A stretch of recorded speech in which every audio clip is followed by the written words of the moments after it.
How we doing today? Hello and welcome to the Bernie Show on this Friday in St. Louis, presented by DraftKings.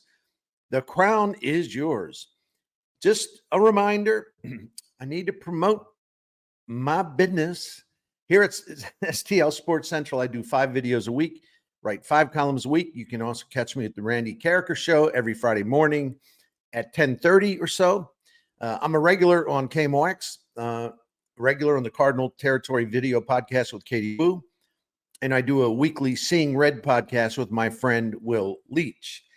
I like to stay busy. That's what it comes down to. Hey, please subscribe, hit the like button, and make sure to leave your comments. I really, really appreciate you for watching the Bernie Show. And I hope I don't make you too mad sometimes.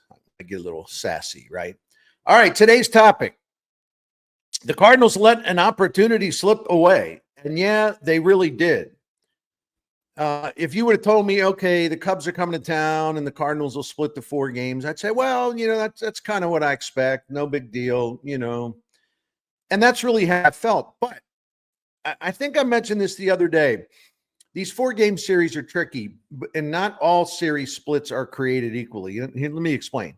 So after beating the Cubs in the first 2 games of the 4-game series at Busch Stadium, the Cardinals could not finish the job. They couldn't complete what they had to do to win the series. And the Cubs got out of town with a 2-2 series split. See, that felt like a victory for the Cubs. Did you see how happy they were in the dugout? That felt like a victory because they lost the first 2 games here, and a lot of it was kind of demoralizing potentially for them, but the Cubs fought back. So even though it was a 2-2 series split, to me, it felt like a victory for the Cubs, but maybe not a loss, but certainly a disappointment for the Cardinals. And that's my philosophy in terms of like judging the 4-game series, for example.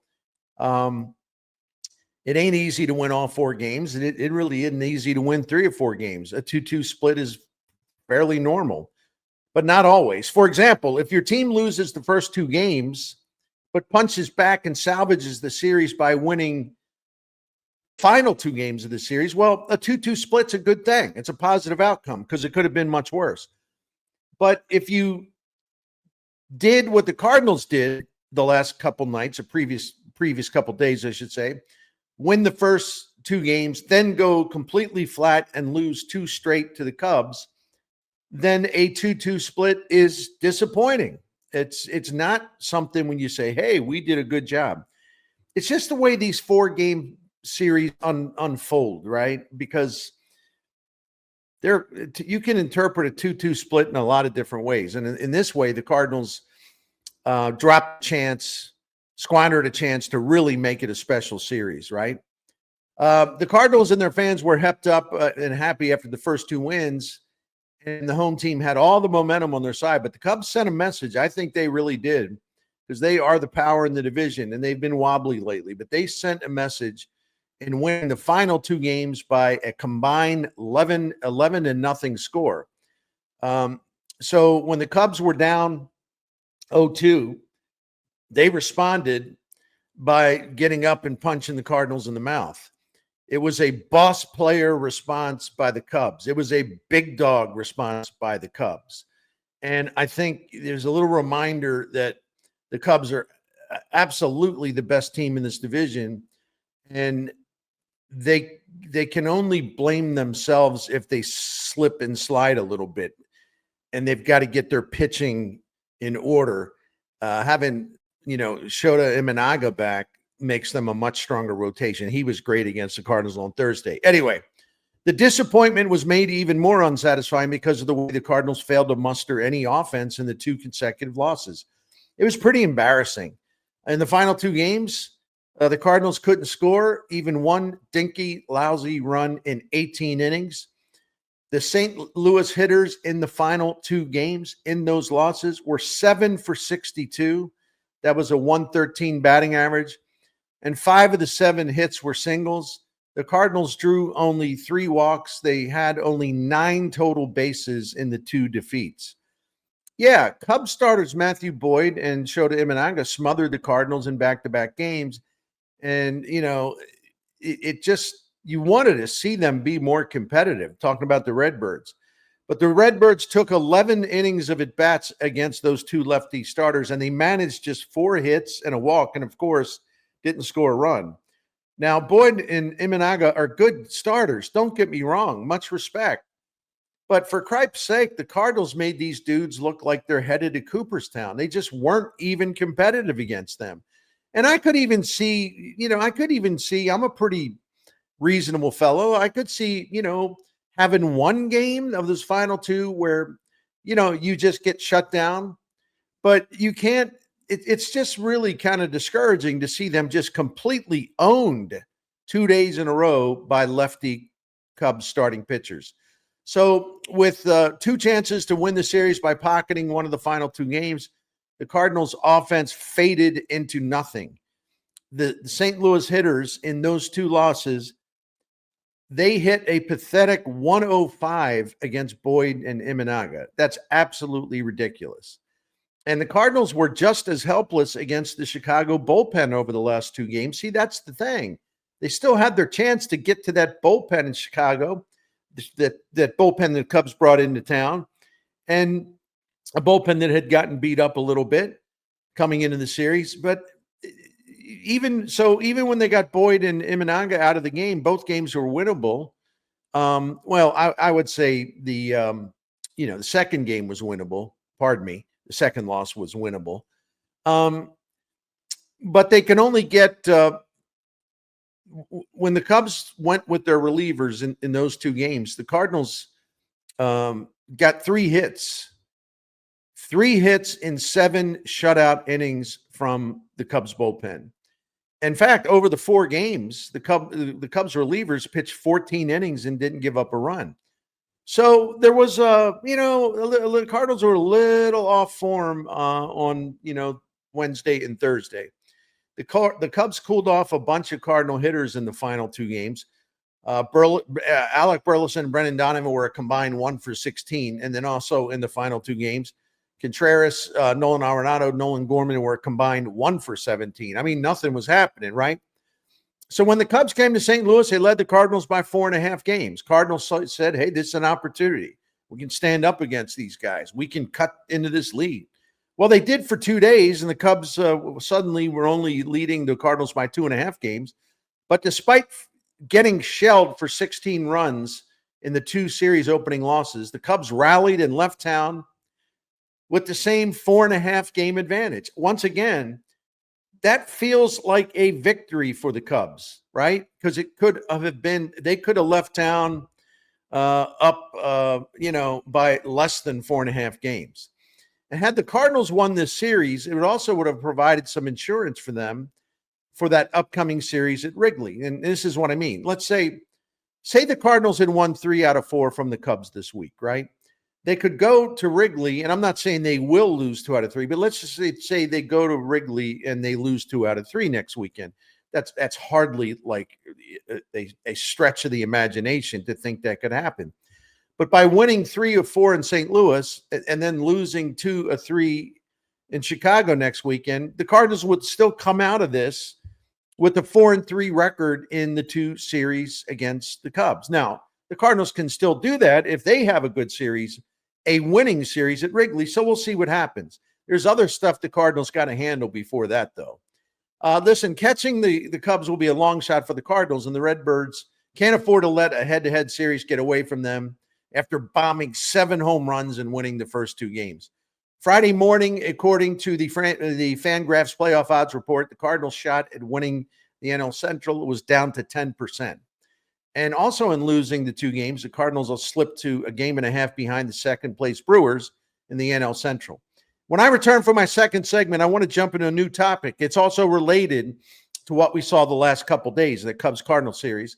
I'm going to ask the question, are the Cardinals vulnerable to left-handed pitching?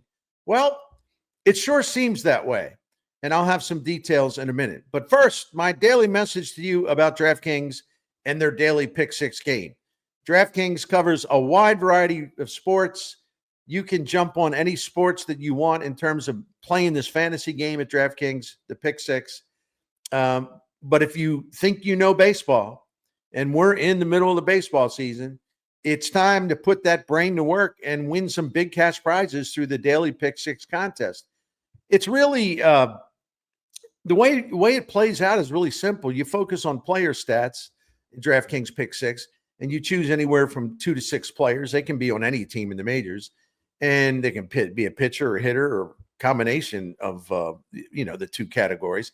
And you can choose whether the individual pitcher or player will go higher or lower on a specific stat line set for the next game by DraftKings. Like, will a starting pitcher strike out more than 4.5 hitters? Well, if you think so, if you like the guy's record and you look at it, well, then you would bet the over that he'll get to at least 5 strikeouts, right?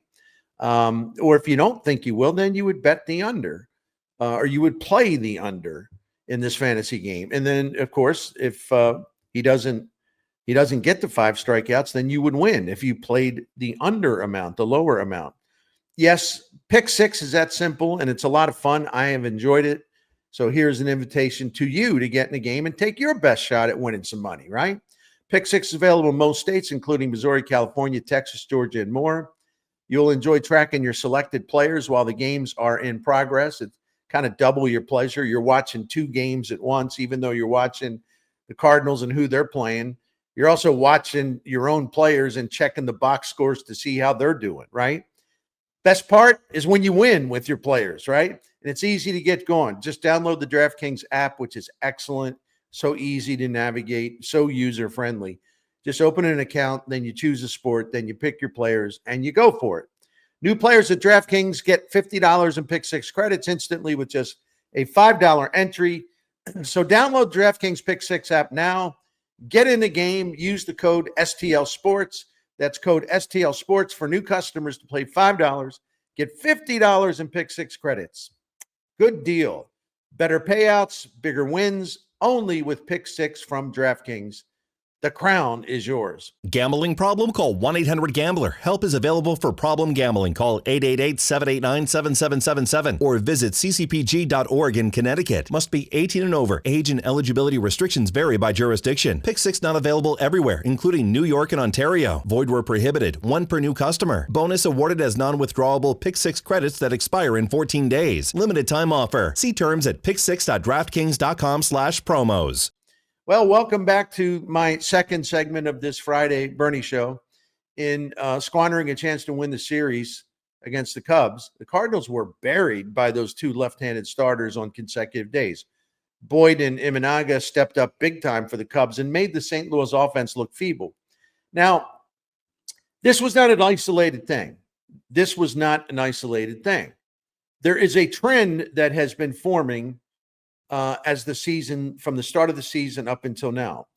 And so I'm not overreacting to the fact that the Cardinals couldn't do a dang thing with Matthew Boyd or Shota Imanaga. This is not an overreaction because I did my homework, did my diligence. I wanted to see how the Cardinals have been doing against left-handed pitching, specifically left-handed starting pitching this season. And so are we seeing a trend? There's no absolutes here, but yeah, they've had a hard time, an increasingly difficult time, the Cardinals, against lefty starting pitchers this month in particular. And this could be a problem going forward unless they can find a way to just get more done against left-handed starters. Now, before I get into that, let me say this. I'm not suggesting that any left-handed starting pitcher can just go to the mound and dominate the Cardinals. No. It doesn't work that way in baseball anyway. Even the great pitchers will have a bad day, and you'll have some bums out there who have a great day. You just never know. The Cardinals, to their credit, have done well this season in their test against left-handed starters like Tarek Skubal, Jose Quintana, Framber Valdez, Cole Reagans, and Mackenzie Gore. Although Quintana earlier this season shut the Cardinals down. So he had 1 bad start against him and 1 really good start against him. But let's get back to the overall trend, the trend line, and how it's going. All right, listen to this. So left-handed starting pitchers had a 5.45 ERA against the Cardinals in the first month of the season. All right. Cardinals were doing a fine job against left-handed starting pitchers. No big deal. 5.45 ERA. That's hurting them. That's damaging them. Good job, right, by the Cardinals. But in May, that ERA by lefty starters was 4.50. And even though that's not a great ERA, the point is left-handed starting pitchers were doing better against the Cardinals, certainly better than they did in the first month of the season. Now, in June, and we're sitting here on June the 27th, so we're almost out of June, left-handed starting pitchers in June have a 3.70 ERA against the Redbirds. So let's retrace. 5.45 ERA in the first month, 4.50 ERA in the second month, 3.70 ERA by left-handed starting pitchers against the Redbirds in the third month. So as the 2025 season goes on, the Cardinals are not as effective. They haven't been as effective when facing the lefties. And I mentioned earlier, the Cardinals did beat up Jose Quintana in that start at Milwaukee earlier this month, but he got the best of them in an earlier start. I think it was April 27th. Since late April, St. Louis hitters have been controlled rather easily by left-handed starters that include Andrew Abbott, Noah Cameron, Jesus Luzardo, Clayton Kershaw, Christopher Sanchez, Patrick Corbin, Boyd, Imanaga, and Quintana. This month, the Cardinals have been flat out owned in starts made by Boyd, Imanaga, Clayton Kershaw, and Andrew Abbott. Those five starters this month, Boyd, Imanaga, Cameron, Kershaw, Abbott, they worked 30 combined innings against St. Louis and allowed only 2 earned runs. That is domination. The Cardinals got owned by those guys. Now, why is this happening? The Cardinals aren't effective against left-handed starters for a few reasons, really. First of all, some right-handed hitters there's 2 of them, they're out of commission for either injury or just terrible performance. Ivan Herrera has been on the IL twice this season, and he just destroys left-handed pitching. So whenever he's not available, that's a big blow to the Cardinals lineup. Jordan Walker, who's a right-handed hitter, he should be able to do something against lefties. But as I mentioned in yesterday's video, Jordan Walker is awful against left-handed pitching. In fact, he's a little better against right-handed pitching. He's been awful against left-handed pitching. A few other of the Cardinals' right-handed pitchers, right-handed hitters, and this is against lefty starters and relievers, if you just look at the entire season. A few of their other hitters, Mason Wynn, right-handed hitters, Mason Wynn, Pedro Pages, Thomas Saggese have performed below league average offensively against lefties. Wilson Contreras has driven in some runs, good amount of runs against lefties, but he's hitting 241 against them. But he's done a lot of damage, so I would actually put him in the plus column. No Herrera. Walker has been useless. Wynn has been down against lefty pitching. Pages not doing as well against lefty pitching. Thomas Saggese in about 20 plate appearances hasn't done much against lefty pitching, and that's a lot of guys. And then, it's just one of those things. You can't have so many of your right-handed hitters be doing a mediocre or worse job when they go up against lefties, because it's just not going to end very well. And then you say, well, Burleson's hitting left-handed pitchers, and he's a lefty, and he swings lefty, and Gorman, blah, blah, blah. We can get into that, but let's also, be realistic. In 400 plate appearances against left-handed pitching this season, Cardinals left-handed hitters have a 206 batting average, and they've slugged like 304. Terrible. Overall this season, whether we're talking about the right-handed hitters or the left-handed hitters, all Cardinals hitters have a 236 average against lefties with a mediocre 360 slugging percentage against lefties, and also a below average OPS against lefties. So this problem against left-handed pitching is not a case of me trying to overreact to something because of the last 2 days. This has been going on, and it has been getting worse by the month. And that is a fact. I have an opinion, which I offered, but it's backed by facts, right? I have one more segment to go, and I'm going to be talking about how I think is a really critical time of the season for the Cardinals on the schedule, as they're now into the final half of their season. They're now 82 games in. So, and they got some work to do before the All-Star break. But first, it's time for my daily pep talk to the men out there. I like talking to you about Blue Chew because I know how good it can work. So, guys, if you are slumping, there's just no reason to do that because you can get assistance, the assistance that you need to enter the bedroom with more power. All right. Blue Chew's waiting to help you. It's not just a tablet, it's a cheat code that gives you that shortcut to awesome experiences in your love life. There's nothing wrong with a slump unless, as said, you fail to do anything about it. So why continue to strike out when Blue Chew can help you hit home runs? With Blue Chew's assistance, you can have a more pleasurable, intimate relationship with your partner. And hey, that's great for both of you. Blue Chew can help men of all ages. ED issues impact a lot of men, and I know all about it. And that's why I'm happy to recommend trying Blue Chew, and because I know what it can do for you. Think of Blue Chew tablets this way: chew it and do it. Yep, it's that simple. You're just a few clicks away to get back in the action, and you can become that tower of power. Sign up at bluechew.com, consult with one of their licensed medical providers, and once you are approved, you'll receive your prescription within days. It's all done online. There is no doctor's office, no pharmacies, no awkward conversations. And we've got a special deal for our viewers and listeners. As always, you're going to get the first month of Blue Chew free. You just use the promo code Bernie at checkout and you pay just $5 for shipping. That's it. You can join Blue Chew's mission upgrade performance. So just head to bluechew.com for details and some safety info. Once again, use the promo code Bernie to take advantage of the special offer. And a very big thanks to Blue Chew for sponsoring the Bernie Show.